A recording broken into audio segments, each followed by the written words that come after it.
Hello students, this is Raj Yadav and welcome to Chalak study YouTube channel. तो आज की इस वीडियो में हम लोग सिलेबस के बारे में बात करने वाले हैं, जो आपकी जो EMRS की एग्ज़ाम्स होने वाले हैं उसके लिए। तो हम लोग आज के जो ये वीडियो है उसमें न्यूमेरिकल एबिलिटी के बारे में चर्चा करने वाले हैं कि इसमें क्या क्या टॉपिक्स हैं और आपको क्या क्या टॉपिक्स पढ़ने हैं, क्या क्या टॉपिक्स कवर करने हैं।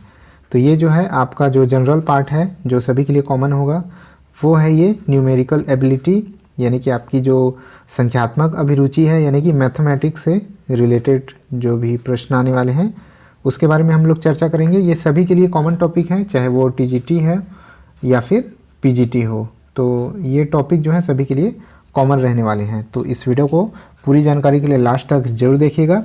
साथ ही अगर इस चैनल पर नए हैं या फिर इस चैनल को अभी तक आप लोगों ने सब्सक्राइब नहीं किया है तो सबसे पहले इस चैनल को आप लोग सब्सक्राइब कर लें, क्योंकि इस चैनल की मदद से आप अपनी तैयारी को कंटिन्यू कर सकते हैं। तो इस चैनल को सब्सक्राइब जरूर कर लीजिएगा। साथ ही वीडियो पसंद आता है तो लाइक और शेयर ज़रूर कर दीजिएगा। आइए स्टार्ट करते हैं। सबसे पहले देखते हैं कि क्या क्या टॉपिक हैं और उन टॉपिक को समझते हैं। सबसे पहले जो है आपका शुरू से स्टार्ट करते हैं, जैसे कि प्राकृतिक संख्या, पूर्ण संख्या, पूर्णांक, परिमेय, अपरिमेय संख्या और वास्तविक संख्याओं पर आधारित संक्रियाएं देखने को मिलेंगी आपको अपने एग्ज़ाम में। ठीक है, जो रियल नंबर हैं और जो नेचुरल नंबर हैं उनसे रिलेटेड सभी तरह के प्रश्न जो हैं आप लोग को करके जाना है और इनमें से कोई भी प्रश्न आपके एग्ज़ाम्स में आ सकते हैं। तो इस तरह के टॉपिक से रिलेटेड आपकी तैयारी होनी चाहिए। आगे बढ़ते हैं। नेक्स्ट जो टॉपिक आपका यहाँ पर दिया गया है वो टॉपिक है संख्याओं का वर्ग।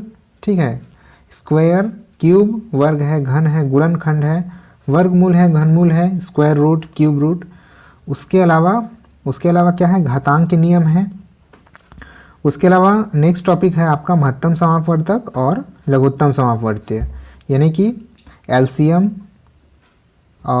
और HCF जो होता है, यानी कि लिस्ट कॉमन मल्टीपल और हाईएस्ट कॉमन फैक्टर। तो इससे रिलेटेड प्रश्न आपको अपने एग्ज़ाम में देखने को मिल सकते हैं, तो इसकी तैयारी अच्छी रखिएगा। ठीक है, अब आगे बढ़ जाते हैं, देखते हैं कि आगे कौन कौन से टॉपिक हैं जिनको आपको प्रैक्टिस करके जाना है।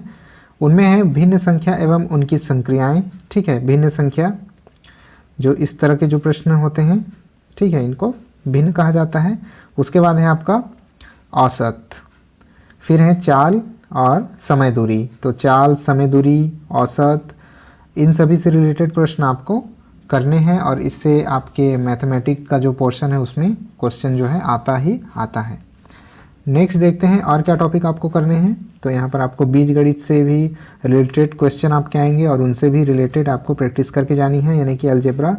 बीजगणित के मूलभूत नियम और उनकी संक्रियाओं को आपको पढ़ लेना है। बीजगणित के मूलभूत जो उनके बेसिक जो रूल्स हैं, बेसिक जो नियम हैं, उनमें क्या क्या आते हैं।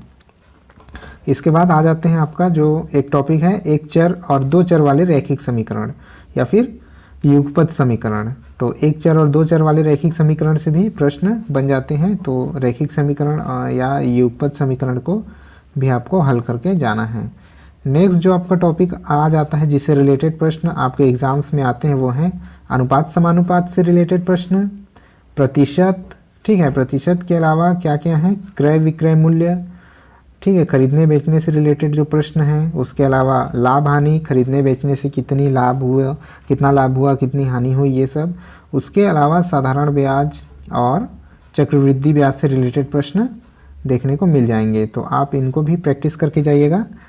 लगभग मैथमेटिक्स के हर एक पोर्शन को यहाँ पर कवर किया गया है। ठीक है, तो यहाँ मैथमेटिक्स का वेटेज कितना है, मैथमेटिक्स का वेटेज भी यहाँ पर 10 मार्क्स का है, 10 मार्क्स का है। तो 10 मार्क्स के 10 प्रश्न आपको देखने को मिल जाएंगे। तो नेक्स्ट जो टॉपिक है आपका वो है रेखा एवं कोण। ठीक है, ये रेखा गणित से रिलेटेड जितने भी चीज़ हैं, जितने पोर्शन हैं, ठोस से संबंधित जो ठोस वस्तुओं से रिलेटेड प्रश्न आते हैं। फिर उसके अलावा त्रिभुज है, चतुर्भुज है और वृत्त है। इसके अलावा जो मैंने कहा कि ठोस वस्तुओं से संबंधित, तो आपका उसमें गोला आ जाता है, बेलन है, शंकु है, घन और घनाभ। तो इसी में जो स्टूडेंट है ज़्यादा कंफ्यूज होते हैं, तो इस पोर्शन को अच्छे से करिएगा। ये गोला, बेलन, शंकु, घन और घनाभ। ठीक है, इससे रिलेटेड बहुत सारे जो है आपके फार्मूलाज बनते हैं उनको अच्छे से प्रैक्टिस करके जाइएगा। तो ठीक है, कुछ इतने सारे कुछ टॉपिक्स और उनके सब टॉपिक्स आपको देखने को मिल जाएंगे अपने EMRS के एग्ज़ाम्स में आपको। तो मैथमेटिक्स अपना स्ट्रॉन्ग रखिएगा। मैथमेटिक्स जो है काफ़ी एक निर्णायक सब्जेक्ट है, क्योंकि बहुत लोगों के बस की बात नहीं होती मैथमेटिक्स सॉल्व करना। तो जिसका मैथमेटिक्स स्ट्रॉन्ग होगा, जिसका न्यूमेरिकल एबिलिटी स्ट्रॉन्ग होगा और जिसकी तार्किक योग्यता, तार्किक क्षमता स्ट्रॉन्ग होगी, वही बाजी मार जाएगा। ठीक है, इस बात को याद रखिएगा। तो अपना मैथमेटिक्स अगर आपका अच्छा नहीं है तो उसको प्रैक्टिस करिए और उसको अच्छा करने का प्रयास कीजिए। ठीक है, तो ठीक है, इस वीडियो में इतना ही है। और हम लोगों ने डिटेल से देखा कि क्या क्या सिलेबस हो सकते हैं, क्या क्या आपको तैयारी करनी है। साथ ही इस चैनल को सब्सक्राइब जरूर कर लीजिएगा, क्योंकि इससे आपकी तैयारी से रिलेटेड वीडियोस रेगुलर अपलोड हो रहे हैं। वीडियो पसंद आया होगा तो लाइक ज़रूर कर दीजिएगा।